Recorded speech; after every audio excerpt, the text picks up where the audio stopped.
Ada lagi bilang, kenapa nah sama-sama di belakang? Kalau DR depan itu S3 dalam negeri. Kalau dia di belakang begitu PhD, Philosophy of Doctor, berarti S3-nya luar negeri. Ini juga masih kurang 2 gelarku di sini.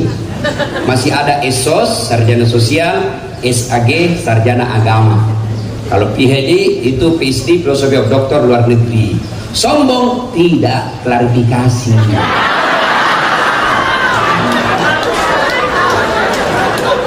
Coba, ini banyak gelarnya. Dosen, wah mulai pikun-pikun sejak mau pensiun. Diprotes sama istrinya, Pak, biasanya kalau mau kopi mengajar kau cium-cium jidatku. Ini mau 2 minggu kau tidak pernah cium-cium saya. Sudah bilang suaminya, astagfirullah, berarti siapa ku cium selama ini? Ternyata pembantu dari kau mau sombong, tidak bisa kau bedakan mana istri mana pembantu. Dan juga modus, bos. Mentang-mentang kau sudah dengar ceramah begini, masuk kamar na pembantu, didapat sama anak-anak, ku kira mama anu nah.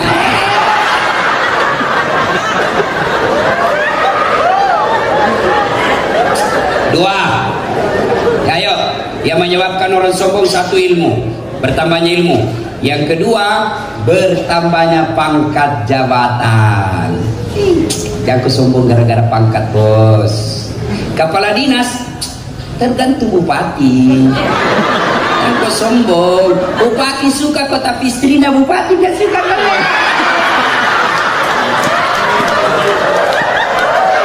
Iya, nggak suka kau bupati kalau istrinya nggak suka. Jamak kau itu. Langsung diganti SK. Aku sombong gara-gara kepala dinas. Sebentar gitu, bos. Bupati mau sombong 5 tahun je, bos. Kalau kau terpilih lagi 10 tahun, tidak terpilih, wabillahi taufiq wal hidayah. Rakyat biasa kau lagi. Ayo, jangan sombong. Kapolres mau sombong, Dandim mau sombong. Apa? Pensiun. Biar kau sepupu 1 kali Kapolri, cukup umur pensiun. Tongkat komando balik ke komando. Jangan sombong karena pangkat jabatan, Pak. Ketua DPR mau sombong. Dikasih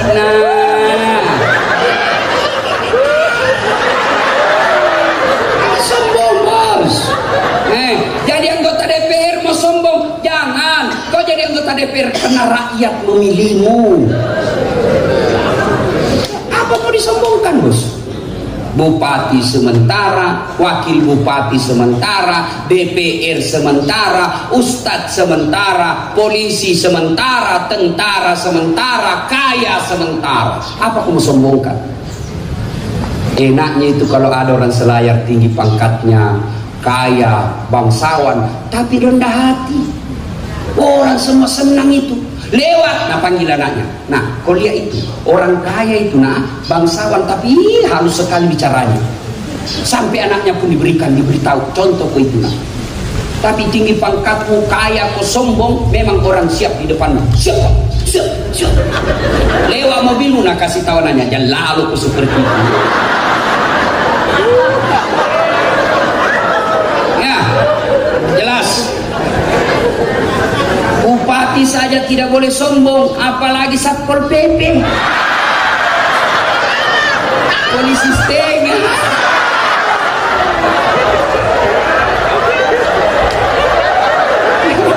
Ada Satpol PP di sini. Maaf bos, maaf. Jangan sombong. Kata Allah, ada 3 temannya setan di dunia.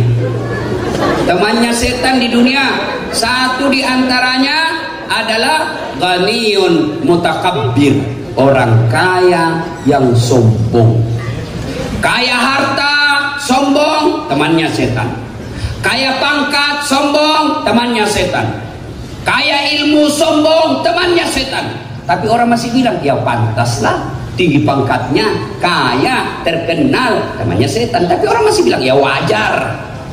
Tapi sudah tidak terkenal, pengangguran, rumah ngontrak-ngontrak, jelek mukanya, bau kalepakna, busuk mulutna, sombong lagi. Bukan mahkotamanya setan, kau sudah jadi setan cilaka. Ayo, jangan sombong ya, nggak senang. Dan puncak kesombongan ganiyun mutakabbir adalah orang yang tidak mau sujud di hadapan Allah. Itu puncak kesombongan. Bos, mau kau jadi pegawai, jadi kepala bagian, mau jadi kepala dinas, yang kau cari muka sama bupati, ada di muka. Ada tong itu pegawai kayak tong tidak ada harga dirinya kalau sudah ketemu bupatinya. Ya macam keren, beleng-beleng. Saya kasihan biasa lihat itu pubak, ada anaknya di situ, ada istrinya, dia lebih senior dari bupati, anaknya ada di depannya, kayak tidak punya harga diri. Kasih bapaknya, ya pak, ya nak, berdirilah kau tegak dengan kaki kepala menghadap ke atas. Bukan bupati yang kasih hina kau, tapi Allah. Bagaimana caranya? Perbaiki sholatmu. Kalau sholatmu baik, kecil jadi kepala dinas, bos. Kalau baik sholatmu kecil jadi anggota DPR, kecil semua itu nak kasih kau Tuhan. Yang penting perbaiki sholatmu. Sholat Tuhan apa itu yang kasih hina orang yang baik sholatnya? Tuhan apa itu yang kasih sengsara orang yang baik sholatnya? Masa ada Tuhan kasih sengsara hidupnya orang yang baik sholatnya? Saya kasih kau contoh. Bagaimana hidupmu mau baik kalau yang punya dunia kau tinggalkan? Pak Kapolres, Pak Bupati, Wakil Bupati, ada semua itu ajudannya. Coba lihat kalau mereka panggil ajudan. Ajudan, siap. Biar lagi pengen jalan kote lari. Siapa? Siap. Iya toh? Kira-kira ada ajudannya bupati dipanggil. Ajudan. Tunggu dulu Pak, orang sibuk. Bilang mah kok pinjam lehermu. Ayo, bupati saja, kapolres saja, dandim saja begitu takutnya ajudan kepada manusia. Padahal mereka ada masa pensiunnya, ada hilang jabatannya. Lalu kenapa ketika Allah panggil ki, hayya 'alas shalah, PNS sini kok sholat.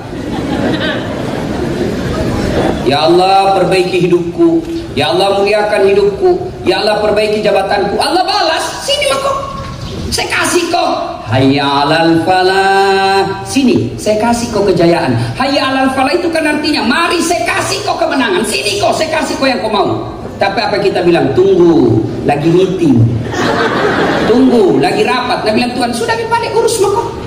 Kau tidak mau kau panggil urus nih. Akhirnya wajar, Bapak 30 tahun jadi pegawai tapi tidak pernah lepas dari utang bank. Yang ketawa, saya serius ini. Bos, saya bisa cerita, bukan mau takabur Pak. Saya pernah itu waktu saya kuliah, saya ingat betul sampai sekarang, lantai 2 Sospol, PIS 3, ruang 207. Saya keluar dari kelas. Ada senior pun nak tunjuki, karena bila ada saat tidak malu-malu itu cakar semua bajumu rombengan. Saya tidak malu, saya tidak balas, saya tidak ngomong, senyum saja sambil saya berdoa dalam hati, ya Allah panjangkan umurku supaya saya bisa berbuat baik kepada orang ini. Alhamdulillah Ramadan kemarin sudah tahun ke-7 saya kasih zakat itu orang. Saya pernah menjadi cleaning service, membersihkan 4 toilet travel paling terkenal di Makassar waktu itu. Saya berdoa, ya Allah mudah-mudahan saya bisa umroh. Saya bilang sama koordinator kebersihannya, jangan maki gaji Kak, tapi kalau ada undian umroh gratis kasih masuk juga namaku. Mudah-mudahan saya bisa umroh gratis. Sampai tutup itu kantor nggak dapat. Tapi biiznillah dengan izin Allah. Sekarang saya punya travel sendiri. Saya bisa umroh kapan saja. Bahkan sopirku pun terakhir saya bilang piko umroh. Dan dengan izin Allah. Dulu saya jalan kaki pergi sekolah, coko-coko dari Jalan Harimau ke SMA 4, Jalan Cakalang, masuk itu Pasar Ciduk, sembunyi-sembunyi, kamanu kita lihat jalan kaki. Dengan izin Allah, alhamdulillah, ada tulis sekarang kendaraanku beberapa unit. Bahkan yang saya pakai di Makassar sekarang belum cukup 10 mobil seperti itu. Dengan izin Allah. Apa susahnya Allah kasih kau dunia? Allah punya. Ayo. Jangan pernah perbaiki saja sholat, bukan kecil. Apa yang kamu mau? Nak kasih ke Allah. Jangankan yang tidak masuk akal, yang masuk akal. Jangankan, saya ulang, jangankan yang masuk akal, yang tidak masuk akal saja bisa. Perempuan bisa nggak hamil tidak pernah disentuh laki-laki? Pernah? Bisa? Tidak mungkin kata ilmu kedokteran. Tapi dengan izin Allah, Siti Maryam, wanita suci, melahirkan Isa alaihissalam. Tapi banyak tuh sekarang perempuan mau misalnya Siti Maryam. Tidak ada suaminya hamil, belem-belem. Bahwa, yuk, maka puncak kesombongan ketika Anda tidak mau sujud. Saya kenal baik dengan Gubernur Kalimantan Timur, Pak Isran Nur. Begitu saya ke Balikpapan, tapi Pak Gubernur, saya ada di ini Kalimantan, saya mau jalan-jalan cari sepupu, tapi tidak ada mobilku. Wah, gampang Ustaz, tidak masalah. Tapi saya lagi di Jakarta ini.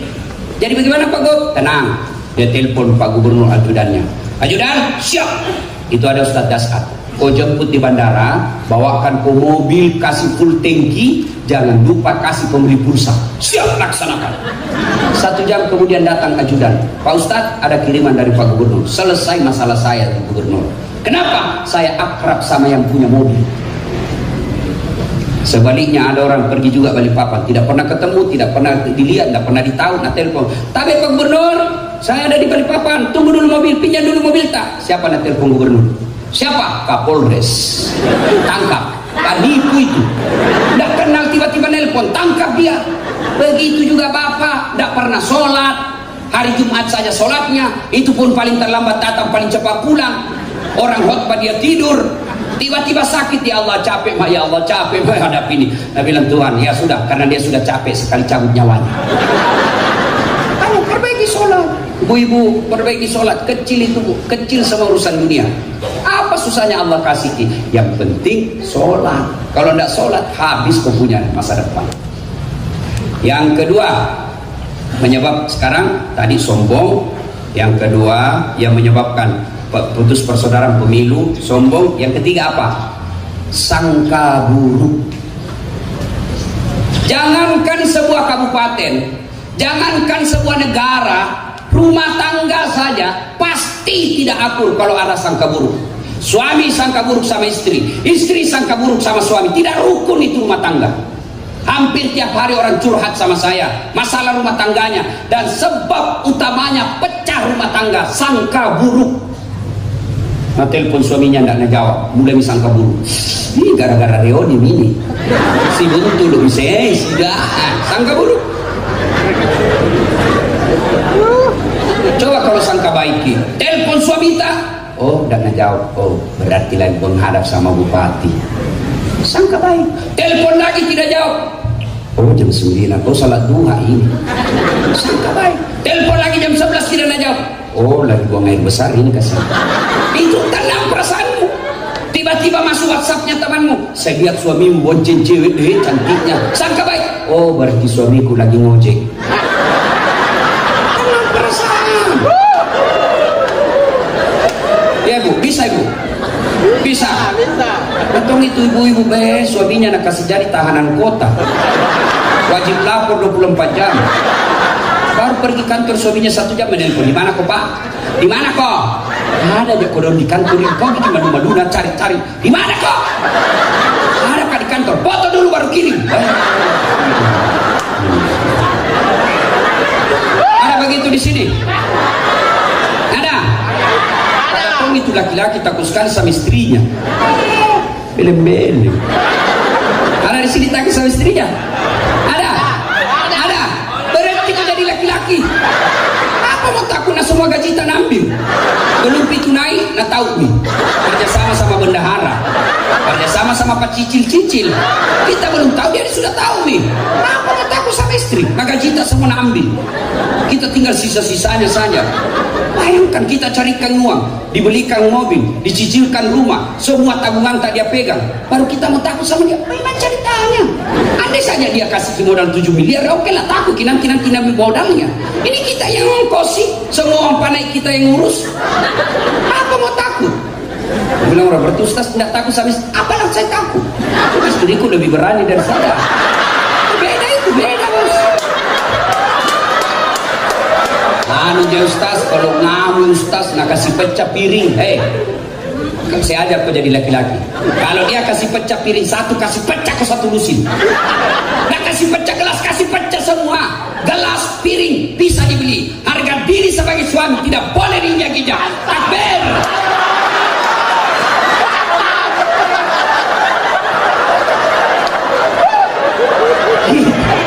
Kita juga Bu, jangan suka kasih takut-takut suami tak mau bersedekah untuk orang tuanya, ada kasihan itu gaji tambahan, gaji 13 kiriman ke dong bapak di kampung, lama-lama nih kasihan tidak datang, kirim ini saja itu yang 12 juta kirim, langsung bilang apa?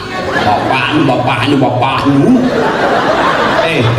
pak, kalau ada istri begitu itu yang kasih sial kita di rumah, lebih buang.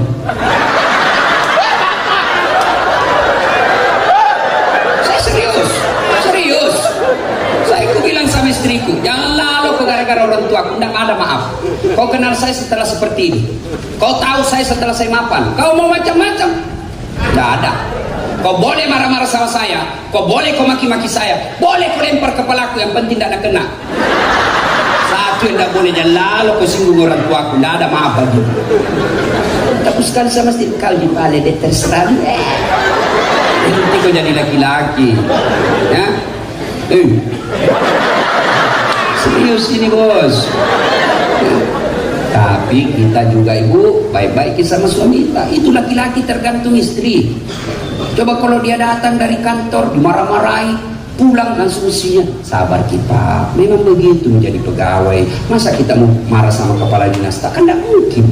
Kita anak buah, sabar makin. Baru 60 suaminya baru menyanyi. Bila kamu di sisiku, tanam perasaannya ke sana. Karena gampang itu jadi laki-laki, dicarikan ki uang. Bagaimana supaya kita bisa dihormati tetangga pakai ki emas? Bagaimana supaya kalau pulang kampung kita hargai ki saudara, tak belikan ki baju bagus? Itu kerjanya suami kita. Lalu kalau kita tidak hargai, apa nih paling hebatnya kita? Apa yang mau dia banggakan suami kita? Kasar ki ngomong, tambah batalak maki juga. Buat makan, pandanakan, makutu. Mau dia apa ini perempuan begini? Pulang tidak pernah tongi cantik, sampai di rumah tidur ya ada badai dari beras, kasih gunting mata anak dua, baru nangka kali pak. Bagaimana kita tidak menderita bos? Ya pak. Ibu, coba kalau ibu baik, sopan. Begitu suami tak mau kawin, apa nak bilang mertua tak? Kami lemah pede. Kau mau kawin lagi? Coba kau lihat itu istrimu. Saya datang di rumahmu belum pak bangun sudah siap sarapannya. Saudaramu nak hargai, tak pernah bicara kasar sama kamu, nak hormati, nak didik anakmu. Belum tentu kau dapat perempuan lebih baik sama itu. Cak kalau mau kawin, kalau mau kau kawin lagi, harap air susuku yang pernah kau minum. Tapi kalau ibu datang mertua tak baru 1 jam nak tanya nih kapan kita pulang mak. Pulang mertua, pulang anak tak lebaran, suami tak. Nah bilang mertua tak, apa pada itu istrimu nak? Saya kusekolahkan kau tinggi-tinggi itu, saya jualkan kau sayap, saya nak hargai kau orang. Nah ini istrimu saja tidak hargai kau nak. Apa pada itu kamu?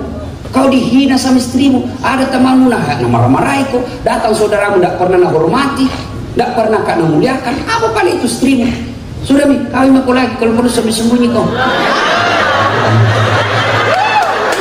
Oh, masih mau kau. Mobil aja kerjanya mendendak kira-kira jadi laki-laki bu susah.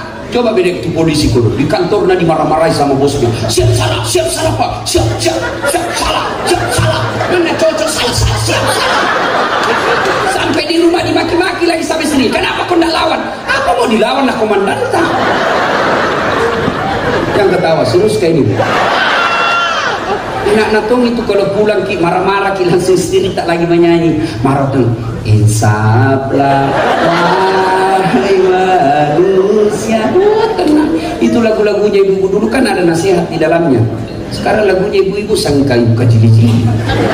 Yo ayo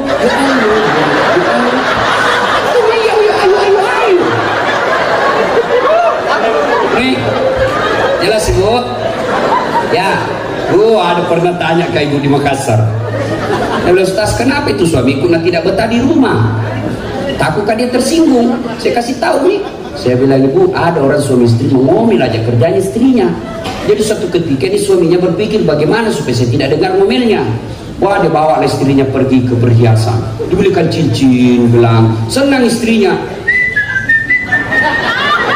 Wah, dia pikir di mana? Wah, suaminya dapat ide. Ada sumur tua di kampungnya, 400 tahun itu sumur, dalamnya 17 meter. Dia lihat, kok bedain? Ada ininya, dangkal jika. Betul kok, dangkal ji. Dia suaminya berarti aman ji. Begitu dekat sumur, dorong istrinya masuk, jatuh. Ngomel aku di situ. Gak ku dengar juga, macam no. Suaminya tenang lagi atas. 1 jam kemudian tiba-tiba dari dalam sumur ada makhluk hitam besar keluar. Kamu, bilang suami, siapa kamu? Dia bilang, saya jin penunggu sumur ini. Saya sudah 400 tahun di dalam sumur ini. Ada perempuan di dalam, ngomel aja kerjanya. Baru 1 jam di dalam, menenang aja kerjanya. Lebih saya lari. Jin saja 400 tahun kalah ibu. Apalagi ya bu ya. Nah, kita juga Pak harus jadi suami yang baik.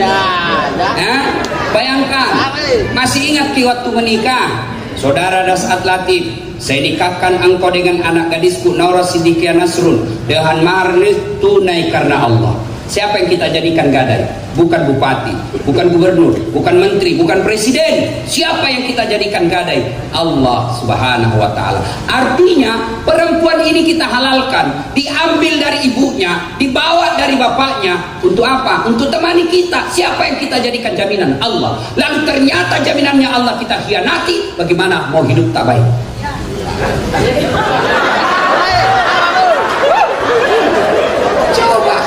Bos, ayo, coba dia itu istri dah kasihan. Nah, tinggalkan kampungnya dari Bode. Dia datang ke Selayar. Dia tinggalkan kakaknya, dia tinggalkan adiknya, dia tinggalkan ibunya, dia tinggalkan bapaknya karena ngikut sama suaminya ke Selayar. Sampai di Selayar, ternyata bapak hianati istri tak. Rasan rapat, ternyata pikir merapat. Wajar hidup tak tidak bisa baik ekonominya. Kenapa? Karena istri tak kita sakiti perasaannya. Masa? Baik. Ya, imbang ibu toh. Nah, masya Allah. Sangka buruk, berhentilah bersangka buruk. Tiba-tiba bupati mutasi, staf ahli.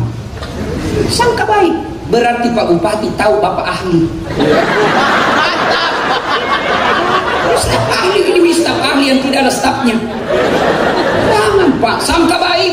Tiba-tiba tadi kepala dinas terganti bupati, menjadi tidak ada apa-apanya. Sangka baik. Alhamdulillah, pernah jadi kepala dinas itu turun dari pegawai sampai sekarang nggak ada pangkatnya. Sangka baik.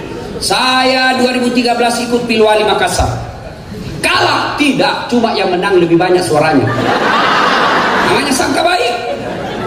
Saya tamat SMA daftar tentara, mau jadi akabri penerbang. Begitu tes fisik jalan Garuda depan kantor programnya, tidak lulus. Kenapa? CPR. Tidak cukup tinggi itu. Saya protes kepada Allah, ya Allah, kenapa kau lahirkan saya dalam keadaan pendek? Kau tidak rugi jadi Tuhan kalau saya jadi tentara. Temanku lulus polisi, sekarang dia di Sulbar, reserse, satu bunga-bunga pakai baret merah. Saya lulus jadi ustadz pakai baret putih. Tapi alhamdulillah dengan baret putih yang saya pakai, mulai baret merah sampai baret hitam, ku caramai ke semua.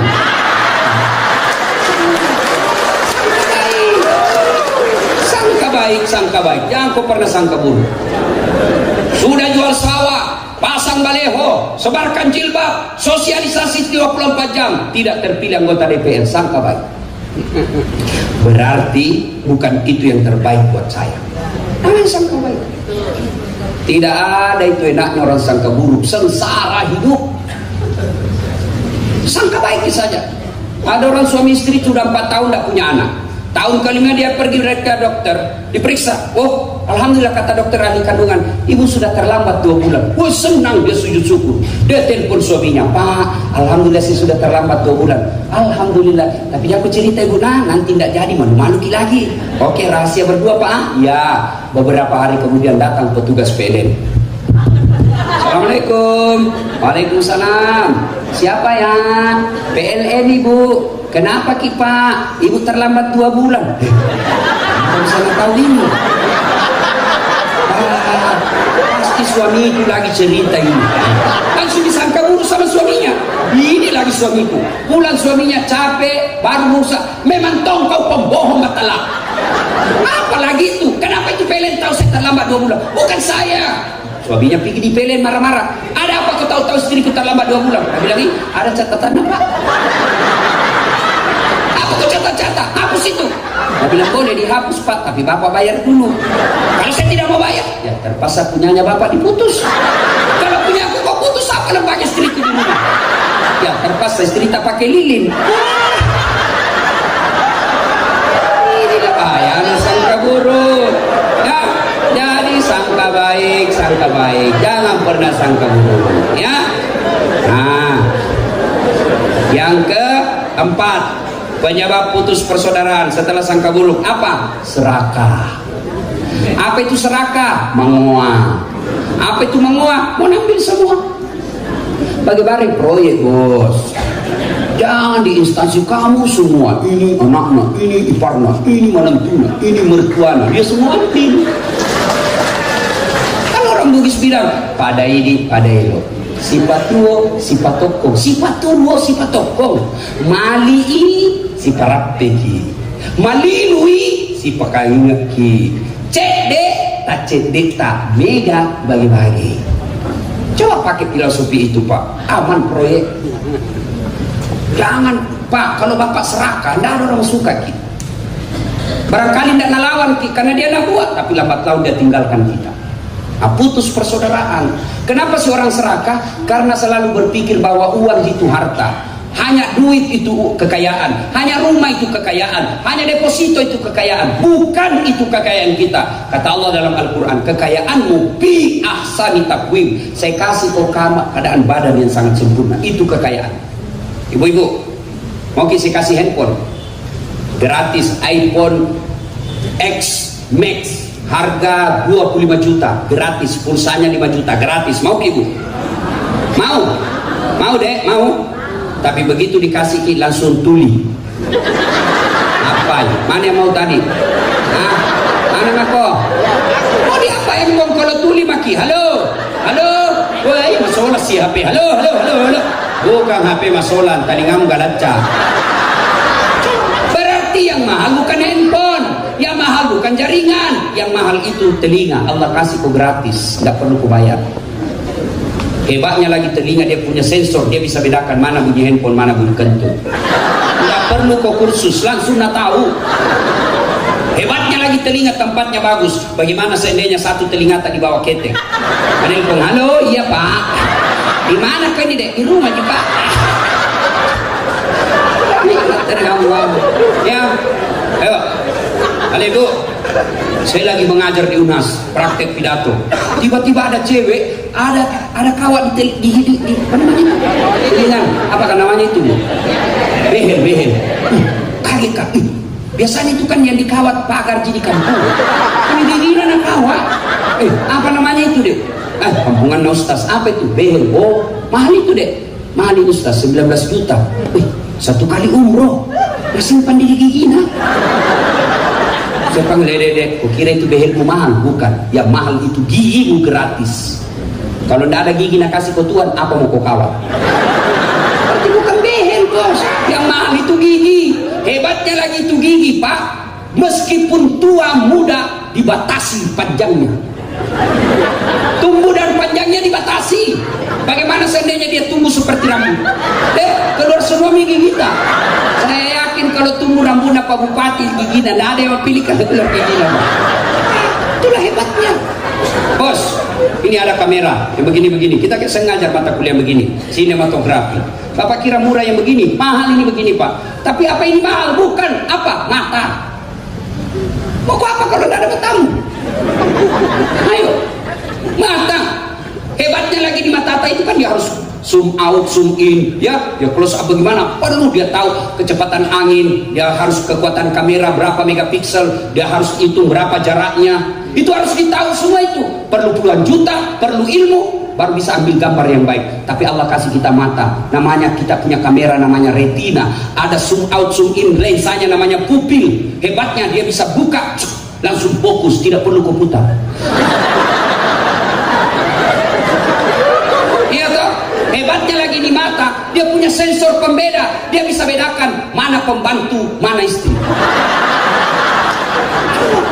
Dia bisa bedakan mana istri, mana tetangga. Bayangkan seandainya tidak bisa bedakan, tak tukar-tukar istri. Kenapa ini malam minggu dan lelen rasanya? Ternyata tetangga.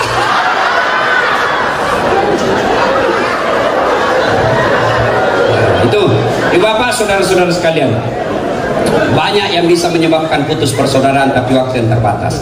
Sekarang, ayo, bagaimana pula kalau banyak teman?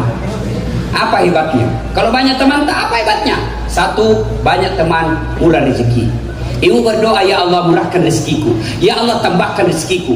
Bapak datang ke masjid, bermalam di masjid itikaf, ya Allah mudahkan rezekiku. Apa kira-kira langsung datang itu uang jatuh dari langit-langit masjid? Peling kantong gitu begitu. Lalu dari mana itu rezeki? Dari tangannya manusia, dari tangannya tanggata, dari tangannya anak buata, dari tangannya teman tak. Berarti makin banyak teman, makin banyak tangan yang antar rezeki. Saya di Makassar hampir tidak pernah laku uang upah. Kemana-mana saya gratis. Saya pergi pasar di Potere, baru kak turun dari mobil ada yang teriak, "Assalamualaikum Ustaz." Dalam hatiku aman dan terkendali. Hari beras, hari ikan. Itu istriku udah suka sekali, kita mimpi pasar Ustaz. Coba, begitu saya mau bayar, berapa deh? Jangan maki Ustaz, anda enak masih pagi-pagi. Berapa deh? Gak usah Ustaz, dalam hatiku memang itu kutunggu. Yang kedua, banyak teman bos gampang selesai masalah. Jadi berhentilah kita bermusuhan. Tidak ada yang waqtasimu bihablillahi jami'an wa la tafarraqu. Berpegang teguhlah engkau kepada tali persaudaraan agama Allah dan janganlah engkau bercerai-berai. Bahkan Nabi jelaskan, umatku itu seperti badan ini. Coba lihat badan kita, Pak. Tangan kanan gatal tanpa disuruh kiri yang garuk. Tangan kiri yang gatal tanpa diundang kanan yang garuk. Gatal dua-duanya kerja sama. Jalan anak muda tahan tuh kakinya. Kaki tahan tuh, kaki yang sakit. Apa yang lain masa bodoh? Tidak, langsung mata cari mana hidupnya, mulut tangan mengusap. Padahal kaki yang bermasalah semua terlibat. Tidak ada orang tahan tuh kaki.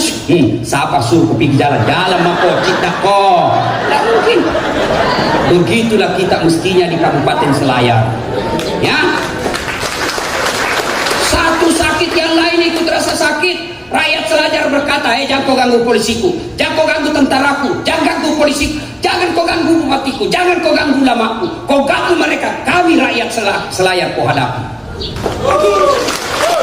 Polisi juga ngomong begitu, jangan kau ganggu masyarakat Selayar, jangan kau ganggu bupati Selayar, kalau kau ganggu kau tembak kepalamu.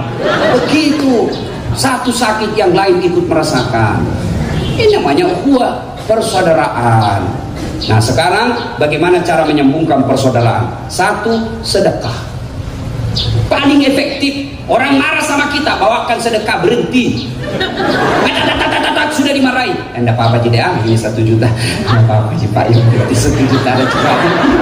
Paling efektif itu Pak, sedekah. Dan demi Allah, tidak ada orang yang bangkrut gara-gara sedekah. Tunjukkan saya ke orang yang sakit-sakitan karena rajin sedekah. Orang yang bangkrut gara-gara sedekah, tidak ada.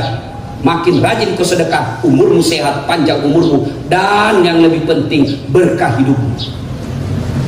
Jadi yang pelit Pak, tidak ada orang suka itu orang pelit. Bahkan orang pelit sekalipun tidak suka sama orang pelit. Yang di rumahnya seke, padahal dia juga seke. Mau lihat pelitnya orang Islam? Mau lihat pelitnya orang Islam? Coba lihat kalau ada ulang tahun kabupaten, undang artis dari Jakarta. Pesawatnya bisnis kelas. Dari bandara ke lokasi acara, kasih hotel bintang 5, dikawal tentara polisi. Para koridor. Selesai sampai di panggung, apa nak bawakan ki? Alamat palsu. Kelihatan pahanya, kelihatan dadanya. Goyang, goyang. Nggak juga nak kasih pegang ki pana, pakai Cina-Cina ya ki. Ya. Pulang berapa dikasih? 100 juta. Sampai di Jakarta 100 juta nak pakai narkoba, nak pakai berzina, nak pakai hura-hura. Itu penghormatan kita sama artis. Giliran kita undang ulama.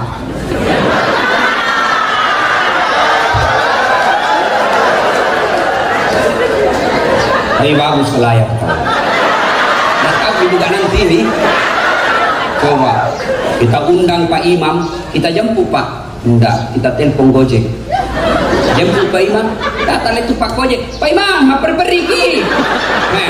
Naiklah Pak Imam, kasihan dibonceng, tidak ada setang kakinya satu. Gantung-gantung di kakinya satu. Mandari tanah. Hujan lagi, terpaksa satu mantel dan dua kasihan. Sampai minit sedikit lagi Ustaz, sedikit lagi. Pasah sampai lagi di rumah, tidak ada kipasnya. Hai, panas lagi, mak busa-busa kali panas rasanya. Sallallahu alaihi Muhammad, sallallahu alaihi Muhammad. 1 jam. Begitu pulang, berapa kita kasih? Uang 25.000 sama pisang. Nah dengan suaminya, 1 jam kau itu nak doakan, nak tinggalkan itu kadang ilunya kerjanya karena kau datang nak hormati kau. Lalu apa nak bilang istrinya? Sudah ditambahin di situ jalan kote 4. Ketawa serius orang ini. Ketawa karena bayangkan pernah begitu tuh. Yang kedua, cara menyambungkan persaudaraan setelah bersedekah, bermaaf-maafan. Ini sekarang. Cuma kalau kita berhalal bihalal, jangan versi Pancasila, pakai yang sunnah Nabi. Kata biasanya kita maaf lahir batin, ujung rambut, ujung kaki, dunia akhirat, sengaja tidak sengaja. Tidak begitu. Bahkan lebih modern sekarang melalui WhatsApp. Fotonya satu keluarga. Mohon maaf lahir batin, sengaja. Nah, bagaimana caranya? 1, jabat tangannya. Bagaimana kalau bukan muhrim? Syafi'i tidak boleh. Imam Ahmad selama aku tidak nafsu boleh.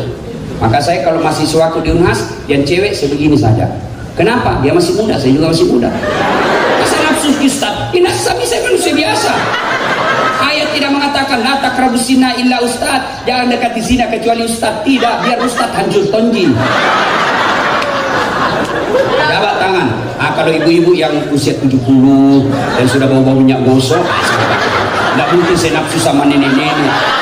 Ya nggak tahu lah kalau ibu nafsu sama saya. 1, jabat tangannya. 2, pandang matanya. Kadang-kadang ada orang jabat tangan pandang hargai kita nak lihat. Enggak, sunnahnya jabat tangannya, pandang matanya. 3, senyum. Kadang-kadang kita itu jabat tangan orang tidak tahu senyum-senyum, malah dikasih pula matanya. Senyum. 4, salawat kepada Nabi. Allahumma shalli ala sayyidina Muhammad wa ala ali sayyidina Muhammad. Yang kelima ini yang paling penting, sebut judulnya dosa. Pak Sekda maafkan saya. Kenapa kok dek? Ada dulu hilang kertas di ruangan 2.000. Ya saya ambil itu Pak.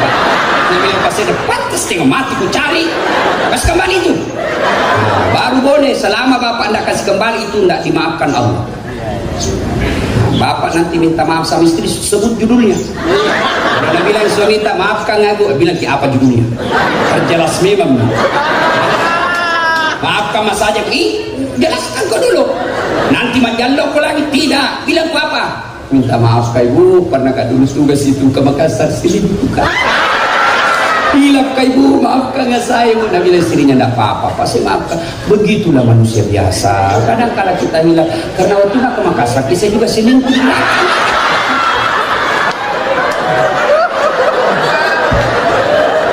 Kalau selesai ceramah begini ada tiba-tiba datang bapak-bapak, masalah Ustaz ini ceramah mana? Kenapa? Karena tetangga tentara Ustaz. Terus begitu ke suaminya. Terus pacar istrinya. Terus nanti kalau pulang ini minta maaf kak, Pak. Minta maaf karena aku pacar istri tak. Ya kok dong, nanti tembak kok. Artinya apa? Kalau lebih banyak risikonya Pak, diam-diam bisa. Ibu bapak, saudara-saudara sekalian, makna terpenting dari halal bihalal adalah ukhuwah. Waqtasimu bihablillahi jami'an wa la tafarraqu. Berpegang teguhlah engkau kepada tali persaudaraan agama Allah dan janganlah engkau bercerai-berai. Integrity is very important thing in development process. Persatuan dan kesatuan bangsa adalah modal yang sangat berharga dalam proses pembangunan. Itulah sebabnya dulu trilogi pembangunan zamannya Pak Harto, dari 3 trilogi pembangunan itu, satu diantaranya adalah persatuan. Tidak mungkin kita bisa membangun dengan baik tanpa persatuan. Oleh karena itu, masyarakat Kepulauan Selayar, kalau mau sukses, bersaudaralah, bersatulah. Tidak ada kehebatan orang yang berpecah belah. Sebaliknya, di balik persaudaraan itu adalah kekuatan, dan kekuatan itulah yang bisa membuatkan kita dihormati dan disegani oleh orang lain. Ya, Bapak, saudara-saudara sekalian, inilah tausiah kita. Terima kasih Pak Sekda yang menghubungi saya secara langsung, mengirim kapal Kisranya ke Makassar menjemput saya. Luar biasa. Saya ditelepon Pak Sekda, belum boleh nih Pak, yang penting Bapak jamin saya pulang pergi karena sebentar malam saya harus ke Irian. Ampang Ustaz, naik peri, dia ajak kalau naik peri. Pesawat, alhamdulillah ya. Terima kasih Pak Bupati ya. Mudah-mudahan Pak Bupati yang muda membawa energi yang kuat di kabupaten. Terima kasih Ibu Bupati, mudah-mudahan Ibu Bupati sehat walafiat mendampingi suami. Demikian, kalau Bapak Ibu masih mau dengar ceramah saya, silakan nonton Tablik Akbar Damai Indonesia Ku TV One setiap hari Sabtu atau Ahad pukul 1 siang sampai pukul 4 sore. Tapi itu menunggu kita 1 minggu. Tapi ada kalau mau cepat nonton 24 jam tersedia. Gimana caranya? Ambil YouTube, HP, buka YouTube, tulis nama saya, Dasat Latif, keluar itu ceramahku yang ratusan. Sudah itu nonton baik-baik, jangan lupa kasih tanda jempol, like. Kasih begini, ya kau kasih begini. Kalau kau kasih begini, nah cari ke malaikat pencabut nyawa. Masa ceramah kau kasih begini? Cuma coba habis kuotamu itu, maka saya sediakan namanya Cersi, ceramah singkat, 1 menit. 1 menit. Bagaimana caranya Ustaz? Follow saya di Instagram, Dasat Latif 1212. Dasat Latif 1212. Sudah ku follow Ustaz, sudah ku tag. Kenapa tidak mau tak putar ceramah? Berarti hakul yakin tidak ada kuotamu. Boleh kau duduk pulsa. Demikian, lebih dan kurangnya mohon dimaafkan. Don wal kalam ya maskurun. Billahi fi sabilil haq. Assalamualaikum warahmatullahi wabarakatuh.